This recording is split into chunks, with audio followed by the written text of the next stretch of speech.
I want you to take your denim jacket off for a moment. Not because you're too old for it. Because I think we've been blaming the wrong thing. The jacket is innocent.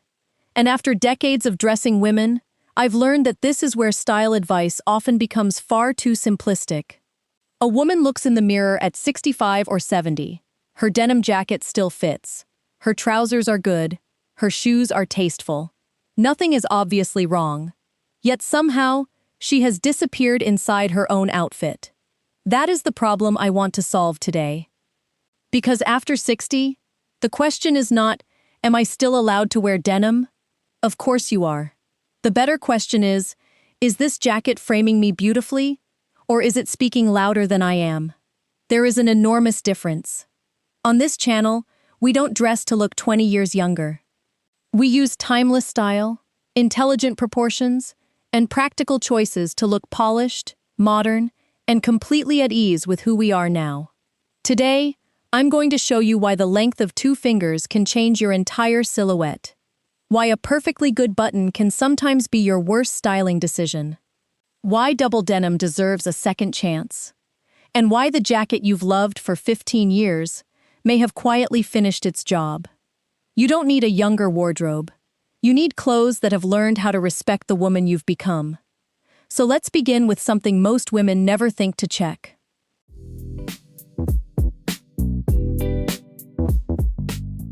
There is a moment when a denim jacket stops finishing the outfit and starts overpowering the woman wearing it.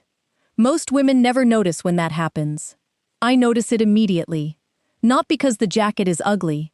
In fact, it may be beautifully made. But when I look at a woman, I want to see her face first. Her posture, her presence. Then I want to notice what she's wearing. A denim jacket can reverse that order. Think about a typical casual lunch outfit. A soft ivory top, dark straight-leg trousers, good leather loafers, perhaps a simple pair of gold earrings. Elegant. Relaxed. Nothing complicated. Now add a stiff, heavily washed denim jacket with oversized chest pockets, bright metal buttons, thick seams, and a boxy shoulder. Suddenly, your eye goes straight to the jacket. And this is where many women get denim completely wrong. More detail does not always create more style. Sometimes it simply creates more noise. As we get older, I prefer clothing that gives the face a little more breathing room. That doesn't mean becoming invisible or dressing conservatively. Quite the opposite. A confident older woman doesn't need her clothes to shout on her behalf. She needs them to support her. So when you're shopping for a denim jacket, don't only ask whether it fits. Look at the visual weight. Are the chest pockets unusually large? Is the distressing competing with your face? Are there heavy seams everywhere? Does the shoulder look stiff enough to stand on its own? For an everyday jacket, I usually prefer cleaner denim, restrained hardware, a softer but still structured shoulder, and enough shape that we can see the woman underneath it. Try this at home. Put on your jacket and stand several feet away from a full-length mirror. Don't inspect the stitching. Don't look at the label. Soften your eyes and look at the entire silhouette. What do you notice first? Yourself or the jacket? That simple question can tell you more than a price tag ever will. Because the best denim jacket doesn't enter the room before you. It follows your lead. And once we've quieted the jacket down, there's another detail we need to examine. It's only about 2 inches. But those 2 inches can completely change what the mirror tells you.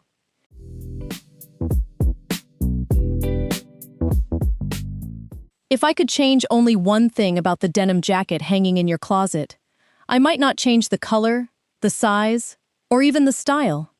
I would change where it ends. Sometimes by no more than 2 inches. This sounds almost too small to matter. It isn't. When I'm looking at a jacket on a woman, I pay very close attention to the horizontal line created by the hem. Wherever that line lands, your eye stops for a fraction of a second. And if it stops at the widest part of the hip, the jacket can visually widen that area. If it falls too low on a petite woman, her legs may suddenly appear shorter. But go too cropped, and the jacket can make the upper body look compressed or overly boxy. So no, The answer is not that every woman over 60 needs a cropped denim jacket. That's the kind of fashion rule I don't trust. Bodies are individual. Proportions matter more than birthdays. Imagine two women wearing the same simple outfit for weekend errands: a fine knit cream top, straight dark trousers, and clean leather sneakers. On the first woman, the jacket ends just above the fullest part of her hip. Her legs look longer. The outfit feels balanced. On the second, the hem lands directly across the widest point. Nothing else has changed, yet the entire silhouette feels heavier. Now here's the part nobody talks about. The size on the label cannot tell you where the jacket should end on your body. Your mirror can. Try this before buying another one. Put on your current jacket and stand naturally in front of a full-length mirror. Then fold the hem underneath by an inch or two and look again. Don't ask, "Does this make me look thinner?" I want you to ask a better question. Where does my body look most balanced? That distinction matters. Good style after 60 should never become a punishment for having hips, a stomach, or a changing body. We're not trying to erase anything. We're creating proportion. And when the proportion is right, something wonderful happens. You stop noticing individual body parts and start seeing one confident, complete woman. But even a beautifully proportioned jacket can lose that elegance in seconds. All you have to do is fasten the wrong button.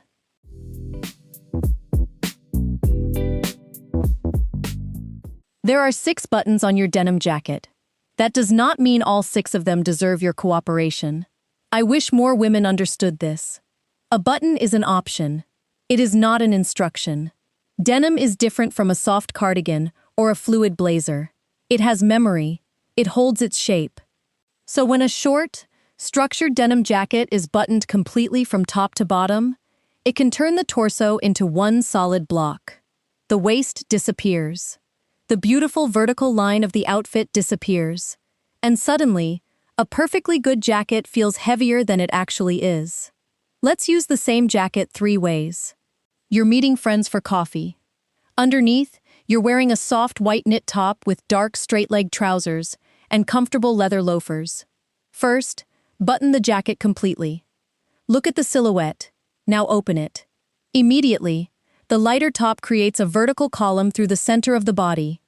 Your eye moves up toward the face, instead of stopping across the chest and waist.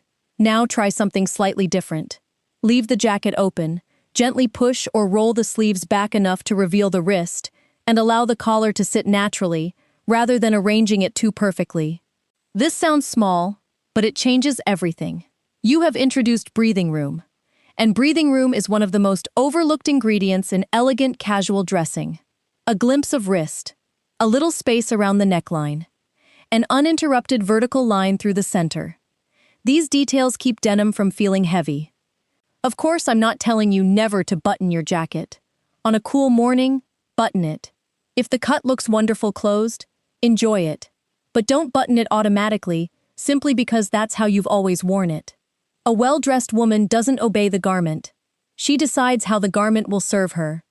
Before you leave home, try your denim jacket open and closed. Then choose the version that gives your face, your body, and your outfit the most room to breathe. And speaking of old rules, there's one denim rule I would happily throw out altogether. Because double denim after 60, I think we've been judging it far too harshly.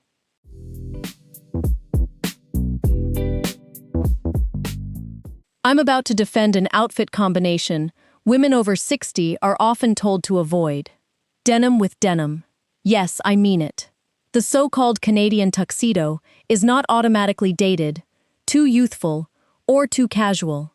In fact, when it's handled well, it can look remarkably sophisticated. The problem begins when the 2 pieces of denim look as though they met by accident. Imagine you're heading out for a relaxed Saturday lunch. You're wearing medium blue jeans, and you reach for a denim jacket that's almost the same shade. Almost. The jacket is slightly faded. The jeans are slightly darker. Neither difference is strong enough to create contrast. Yet they aren't close enough to create a deliberate tonal look. Your eye doesn't know what the outfit is trying to do, and this is where most women get it completely wrong. They blame the denim, when the real problem is indecision. There are two elegant ways I like to approach double denim. The first is contrast. Try dark indigo straight-leg jeans with a softer, faded blue jacket. Add an ivory shirt, a beautiful leather belt, and loafers or clean sneakers. Now each denim piece has a separate job. The second approach is more refined. Go tonal. Choose denim pieces close enough in color that they create one intentional column, then interrupt that column with something sophisticated. A leather handbag, a crisp shirt, an elegant belt, or a simple piece of jewelry. What I would avoid is the uncomfortable middle ground. Not matching. Not contrasting. Just almost. Intentional beats accidental. Every single time. And notice what we're not doing here. We're not adding rhinestones, distressed jeans, oversized accessories, or trendy cowboy references, just to make denim interesting. You don't need any of that. After 60, double denim becomes more powerful when the styling becomes quieter. Not trendy, not flashy, just considered. That's an important distinction. Because sophisticated casual style isn't about proving that you can still wear something. It's about wearing it so naturally that nobody thinks to question it. But there's another denim jacket in your closet that may be much harder to judge. Not because the color is wrong, not because the fit is terrible, but because you have loved it for years. And sometimes, that's exactly what makes it difficult to see clearly.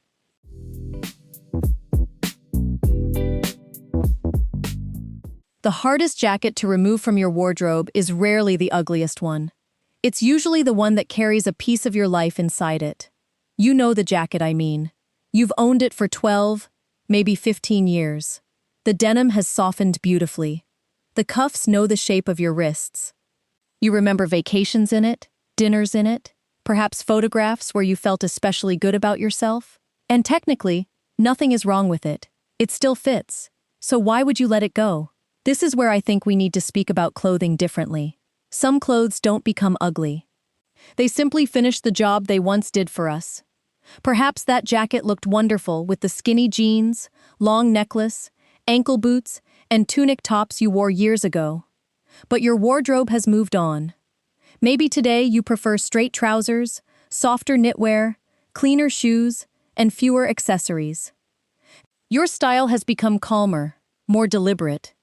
Then you put on that old jacket, and suddenly the entire outfit seems to travel backward. Not because you're too old for it, because the jacket is still speaking the language of a wardrobe you no longer have. Now here's the part nobody talks about. We sometimes keep clothing because letting it go feels strangely close to letting go of the woman we were when we wore it. You don't have to do that. Keep the photograph, keep the memory, keep the story. But you don't have to keep wearing the costume. Style after 60 should contain your history without becoming trapped inside it. So here's a test I use when evaluating an older piece. Don't ask, can I still wear this? Ask, can I style this beautifully with the woman I am today? Try the jacket with 3 outfits you genuinely wear now. Perhaps one for everyday errands, one for a casual dinner, and one for a weekend gathering. If every combination makes you reach for the same old jeans, the same old boots, and the same styling formula from 10 years ago, pay attention. The jacket may be telling you something. It may have done its job beautifully, and there is dignity in allowing a good garment to finish well. But before you spend hundreds replacing it, let me show you something designers understand very well. An expensive jacket is not necessarily an elegant jacket, and sometimes, the $40 one wins.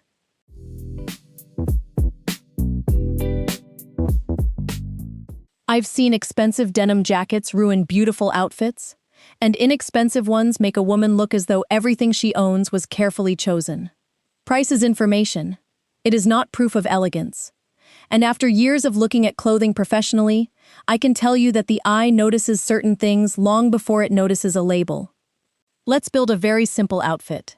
A clean white t-shirt, dark trousers with a beautiful drape, a leather belt, a structured handbag, small earrings, and a denim jacket. Nothing here needs to be extravagant. But now I want you to look at the jacket the way a designer would. Start with the collar. Does it lie cleanly around the neck, or does it twist and collapse?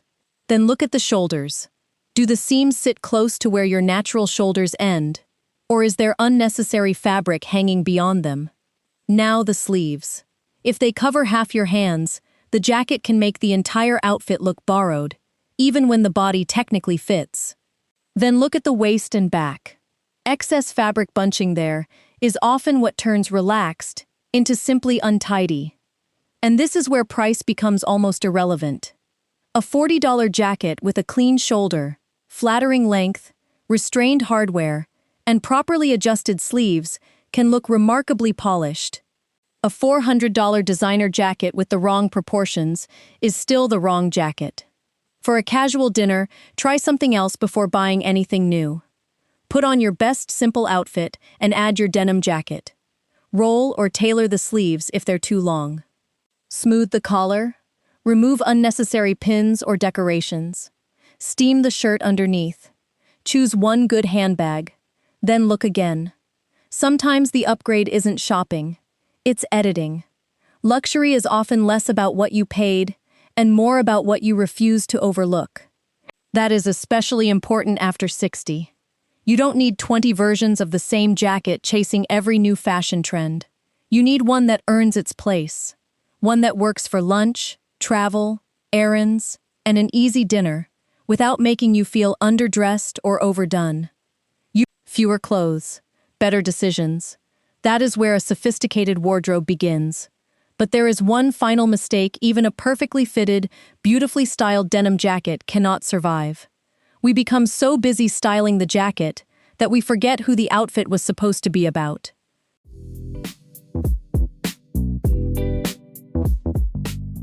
There is one question I ask myself at the end of every fitting.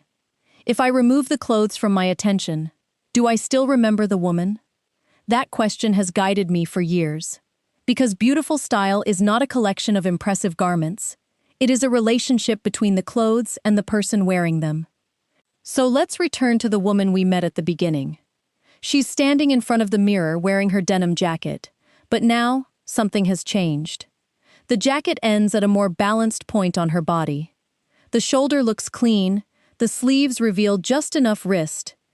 The front is open over a simple top, creating a long vertical line. Her trousers fall beautifully. Her shoes look intentional. There are no unnecessary accessories competing for attention. And suddenly, you notice something we haven't discussed enough. Her face. You notice her posture. You notice how comfortably she stands. You notice the woman before you start analyzing the clothes. That is success. And this is where I want to challenge one of the most exhausting ideas in fashion after 60, that every outfit should somehow make you look younger. Why? Younger is not a styling objective. Presence is. When you're dressing for a family gathering, a weekend outing, or simply lunch with someone you love, you don't need your denim jacket to prove that you're modern. You don't need distressed details to prove you're relaxed. And you certainly don't need to dress like a younger woman to prove you're still relevant. A beautifully dressed older woman has something far more interesting than youth. She has point of view. She knows when enough is enough. She understands what deserves attention and what should remain quiet. Not younger, not louder, more intentional. So don't stand in front of the mirror asking, "Is this jacket fashionable?" Ask, "Does it frame my face? Does it respect my proportions? Can I move naturally? Does it belong with the life I actually live? And most importantly, do I look like myself in it?" Because your denim jacket should never be the star of your wardrobe. At best, it is the supporting actress. You are the woman we're supposed to remember. And now that we've looked at denim through a designer's eyes, I want to leave you with one final mirror test. It's the simplest thing I'll ask you to do today, and perhaps the most revealing. Tomorrow morning, I want you to do something before you decide whether your denim jacket stays or goes. Put it on, stand in front of a full-length mirror, step back, and don't inspect your stomach, your hips, your arms, or any of the places women have been taught to criticize. Look at the whole woman. Then ask yourself one question. Do I notice the jacket? Or do I notice me? If the jacket feels too heavy, too boxy, too busy, or somehow pulls the rest of your wardrobe backward, that doesn't mean you're finished with denim. It simply means that particular jacket may no longer be doing its job. And that is the larger lesson here. Great style after 60 doesn't require more clothes. It requires better editing, better proportions, better fabrics, fewer distractions, and the confidence to stop wearing something simply because you've always worn it. Your wardrobe should know who you are by now. And your clothes should never compete with the woman who gave them meaning in the first place. Now I'm curious about something more interesting than whether you agree with me. How old is the denim jacket currently hanging in your closet? 5 years? 15? 25? Tell me in the comments. I have a feeling some of those jackets come with wonderful stories. And if you enjoy thoughtful, practical conversations about timeless style after 60, subscribe and join me here. Because in the next video, we're taking something even simpler. The white shirt. Same shirt. 2 women. One looks ordinary, the other looks extraordinarily expensive. And the difference has almost nothing to do with price.